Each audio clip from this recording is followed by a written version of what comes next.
오늘도 말씀과 기도로 이 자리에 오신 분들을 환영합니다. 오늘 본문은 욥기 14장 1절로부터 12절 말씀입니다. 한 번 죽음으로 끝나는 이 땅의 삶. 지금부터 본문을 읽겠습니다. 욥기 14장. 여인에게서 태어난 사람은 생애가 짧고 걱정이 가득하며 그는 꽃과 같이 자라나서 시들며 그림자같이 지나가며 머물지 아니하거늘 이와 같은 자를 주께서 눈여겨보시나이까. 나를 주 앞으로 이끌어서 재판하시나이까. 누가 깨끗한 것을 더러운 것 가운데에서 낼 수 있으리이까. 하나도 없나이다. 그의 날을 정하셨고 그의 달수도 주께 있으므로 그의 규례를 정하여 넘어가지 못하게 하셨사온즉 그에게서 눈을 돌이켜 그가 품꾼같이 그의 날을 마칠 때까지 그를 홀로 있게 하옵소서.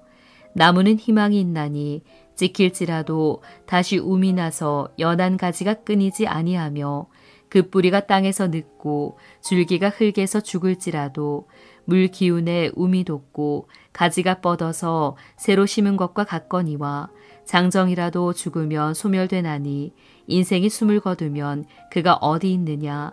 물이 바다에서 줄어들고 강물이 잦아서 마름같이 사람이 누우면 다시 일어나지 못하고 하늘이 없어지기까지 눈을 뜨지 못하며 잠을 깨지 못하느니라.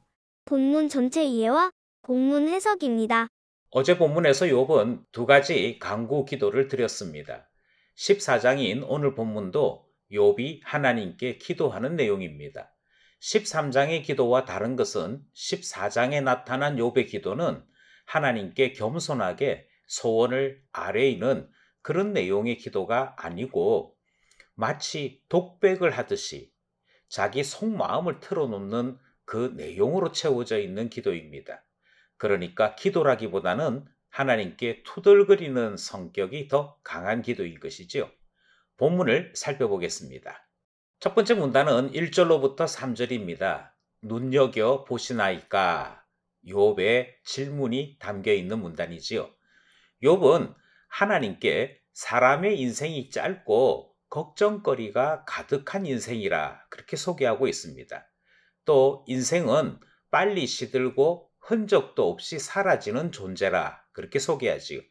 욥이 사람의 인생에 대해서 이렇게 소개한 이유는 하나님께서 욥과 하나님을 믿는 사람들을 너무 지나칠 정도로 가까이 살펴보시기 때문이라 그렇게 이야기합니다. 우리 본문에 있는 표현대로 하자면 눈여겨 보시기 때문에 하나님 너무 눈여겨 보지 마십시오. 사람 별거 아닙니다. 이 내용이 첫 번째 문단의 내용이지요. 하나님께서 사람을 눈여겨보시는 것이 욥기에서는 시험의 출발이었습니다. 사탄에게 하나님께서 너 욥을 유의하여 살펴보았느냐 이렇게 물으셨고 이렇게 물으신 것이 바로 사람을 눈여겨보시는 하나님의 모습을 그대로 소개하는 내용이었던 것이지요. 그것 때문에 사탄이 시험하게 되었다 하는 점을 생각해 본다면 욥은 하나님 너무 눈여겨보지 마십시오. 시험 당하는 것 말고는 아무런 혜택이 없습니다. 인생이 하나님께서 눈여겨보실 만큼 귀한 존재 아닙니다 하는 내용으로 하나님께 투덜거리는 것이 기록되어 있는 것입니다. 하나님 눈여겨보지 마십시오. 그렇게 강구하고 있는 첫 번째 문단 살펴보았습니다. 둘째 문단은 4절로부터 6절입니다. 홀로 있게 하옵소서. 욥의 기도 내용인데요.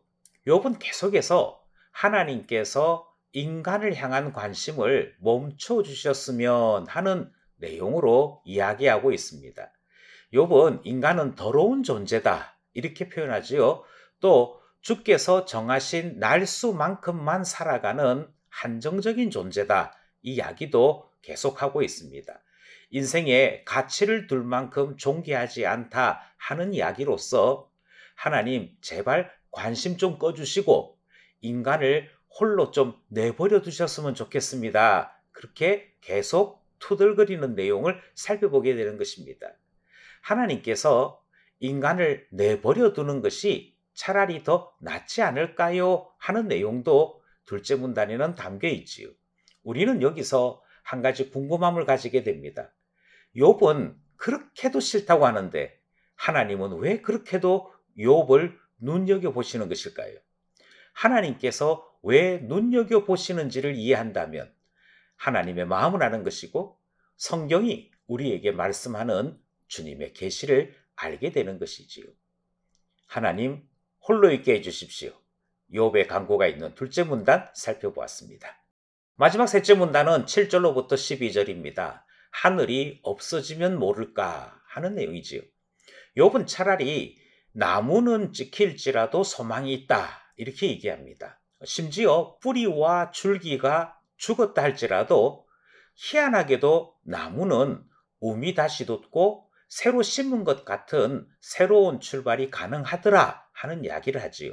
그런데 인간은 죽으면 끝이지 않느냐라는 말과 함께 하늘이 없어지기까지 인간은 죽음의 잠에서 깨어날 수 없는 존재다라는 이야기로서 하나님께 계속 관심을 좀 꺼달라 하는 이야기를 이어나가고 있는 것입니다. 그런데 참 신기하지요?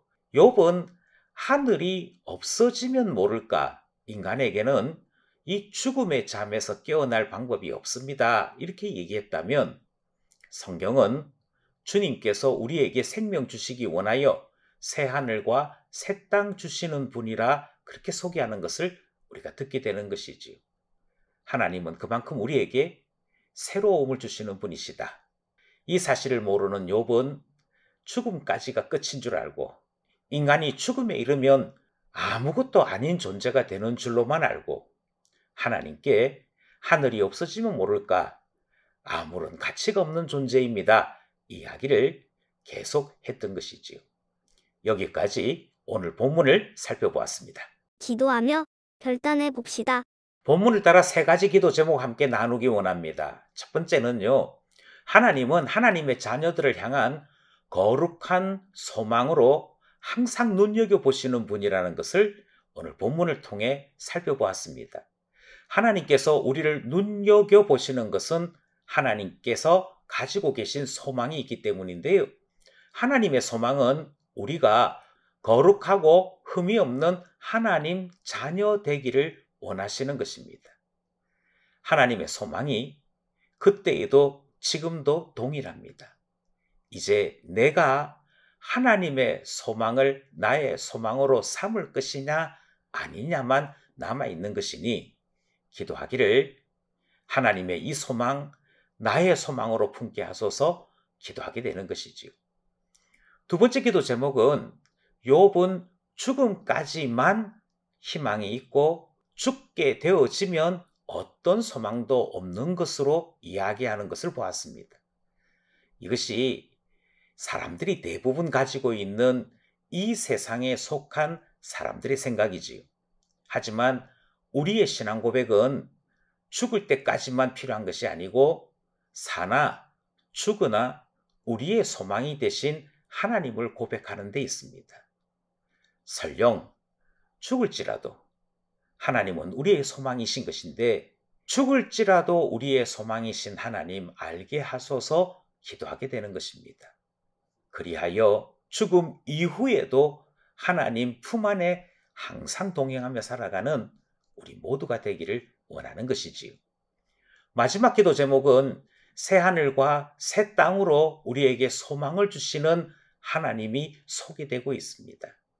욥은 하늘이 없어지면 모를까라고 얘기했지만 하나님은 하늘을 없애서라도 우리에게 생명 주시겠다 말씀하시는 분이지 않습니까?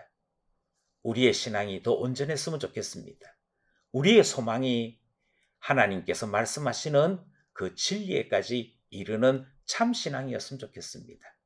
그래서 기도하기를 온전한 소망을 가진 참 신앙인 되게 하옵소서 기도하게 되는 것이지요. 오늘도 주님의 소망으로 힘을 내어 살아가는 말씀과 기도의 사람 되기를 간절히 소원합니다.